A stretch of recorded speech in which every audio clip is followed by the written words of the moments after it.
Minister, Donald Trump has repeatedly said that he wants Canada to become America's first 51st state. He's talked about taking over Greenland. Do you think that his threat is real? And did that come up at your meeting you just had? No, but certainly we're concerned about those remarks, and I think overwhelmingly for all Canadians, those remarks are offensive, and we're proud of our country. And we've assured all of our allies we're prepared to stand up for our country. I do not believe that represents a real threat to us, but those remarks are disrespectful and concerning. But when Donald Trump said precisely we don't invest much in our military, and he assumed that Canada assuming that we don't put money into military because United States is gonna protect us. Well, then I would hope that the president will be briefed, for example, on how NORAD works. And for over 70 years, Canada and the United States have shared responsibility for continental defense through the NORAD arrangement. It is an incredibly effective alliance, where we have worked together, and that Canada has already committed almost $38.6 billion to NORAD modernization, which we are doing very much in partnership with the United States. The NORAD commander is a four-star general, General Guillot, from the U.S. Air Force, but the second in command is a Canadian, a three-star general.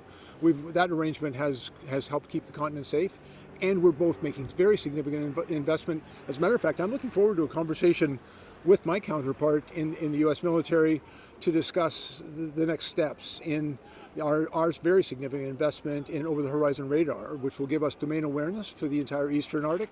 That's something that Canada is taking a lead on, and I think it's a real contribution that Canada is making to our shared continental defense. You don't believe that this threat is real, but the Prime Minister does. No, listen, I'm concerned about what the President has said. I think all Canadians are concerned about what the President has said, but all Canadians are, I believe, increasingly united in their resolve to defend our country, to stand up for our country. For our fellow Canadians, we're proud of our nation, and we are prepared to defend it.